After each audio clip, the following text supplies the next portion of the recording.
അടിച്ചുപൊളിയുടെ ഒരു പ്രായമായിട്ടാണ് എല്ലാവരും യുവത്വത്തെ കാണുന്നത്. അതുകൊണ്ടാണ് നല്ലവരും കെട്ടവരുമൊക്കെ ഉന്നം വെക്കാറുള്ളത് യുവസമൂഹത്തെയാണ്. നല്ല ആളുകളാണെങ്കിലും അവരെയാണ് സംഘടിപ്പിക്കുക, ചീത്തയാളുകളാണെങ്കിലും യുവാക്കളെയാണ് നോട്ടമിടുക. കാരണം എന്തിനും പറഞ്ഞാൽ ആരെടാ എന്ന ചോദ്യത്തിന് ഞാനെടാ എന്ന് പറയാൻ മനസ്സ് വരുന്ന ചോരത്തിളപ്പിന്റെ, പ്രായത്തിന്റെ, ഔത്സുക്യത്തിന്റെ, ആവേശത്തിന്റെ, ഉത്സാഹത്തിന്റെ, ഉന്മേഷത്തിന്റെ, ധൈര്യത്തിന്റെ ഒരു സ്റ്റേജാണ് മനുഷ്യ ജീവിതത്തിൽ യുവത്വം എന്ന് പറയുന്നത്. അതുകൊണ്ടാണ് ആ സമയത്ത് അള്ളാഹുവിനെ ധിക്കരിക്കാതെ ജീവിക്കാൻ കഴിയുക എന്നുള്ളത് വലിയ തൗഫീഖാണ്, വലിയ തൗഫീഖാണ്.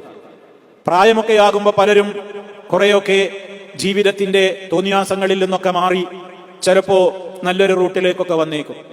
എന്നാൽ ചെറുപ്പ കാലഘട്ടം എന്ന് പറയുന്നത് മനുഷ്യ മനസ്സിൽ ഞാൻ നേരത്തെ സൂചിപ്പിച്ചതുപോലെ എന്തിനും തോന്നുന്ന ഒരു കാലമാണ്.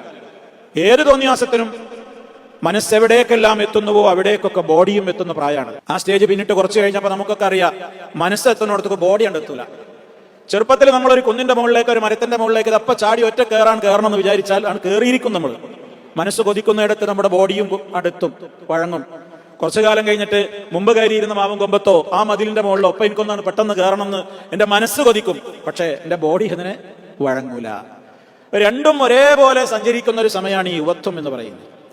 അതുകൊണ്ടാണ് നാളെ മഹ്ശറിൽ അത്യുഷ്ണമായ തീച്ചൂളക്ക് സമാനമായ വെന്തുരുകുന്ന ശംസിന്റെ കീഴെ മനുഷ്യർ വിയർത്തൊലിച്ച് നിൽക്കുമ്പോൾ അള്ളാഹുവിന്റെ പ്രത്യേകമായ തണൽ വിരിച്ചു കൊടുക്കുന്ന കുറെ ആളുകളെ എണ്ണി പറഞ്ഞപ്പോ അതിൽ ഒരു വിഭാഗത്തെ എണ്ണിയത്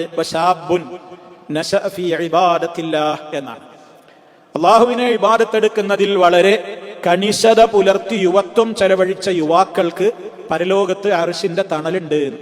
അതാ സ്റ്റേജ് പ്രത്യേകം എടുത്തു പറയാണ്. മാത്രമല്ല നാളെ പരലോകത്ത് അള്ളാഹു തആല മനുഷ്യരുടെ വിവിധ കാര്യങ്ങളെ കുറിച്ച് വിചാരണ ചെയ്യുമ്പോൾ നമ്മുടെ ജീവിതത്തിന്റെ സമയത്തെക്കുറിച്ച് മൊത്തത്തിൽ ചോദിക്കുമെന്ന് ഹദീസിൽ കാണാം. ഇത് നമ്മളെല്ലാവരും അഭിമുഖീകരിക്കേണ്ടുന്ന ഒരു ചോദ്യമാണ്. മനുഷ്യന്റെ ആയുസ്സിനെ സംബന്ധിച്ച് അവിടെ ചോദ്യം ഉണ്ടാകും. ഫീമാഫിന, എന്തിലാണ് ആ ആയുഷ്കാലം വിനിയോഗിച്ചത്, ചെലവഴിച്ചത്? അവിടെ തന്നെ പ്രത്യേകം എടുത്തു പറയുന്നുണ്ട് വഅൻ ശബാബിഹി. ഓരോ യുവാക്കളും യുവതികളും ചോദിക്കപ്പെടും യുവത്വം ഏത് മാർഗത്തിൽ വിനിയോഗിച്ചു എന്ന്. ആ പ്രായത്തിന്റെ പ്രത്യേകതയാണ്. അതുകൊണ്ട് തന്നെ യുവത്വം എന്ന് പറയുന്നത് ഏറ്റവും പ്രധാനപ്പെട്ട ഒരു കാലമാണ്. ആ സമയത്ത് കൂടുതൽ അള്ളാഹുവിന് വഴിപ്പെട്ടൊക്കെ ജീവിക്കുവാൻ കഴിയുന്നവർ വലിയ ഭാഗ്യവാന്മാരാണ്. അവർക്ക് അത്യുന്നതമായ പദവിയാണ് നാളെ മഹ്ശറിൽ അള്ളാഹു മറ്റുള്ളവരെ അപേക്ഷിച്ച് ഒരുക്കി തയ്യാറാക്കി കാത്തിരിക്കുന്നതും.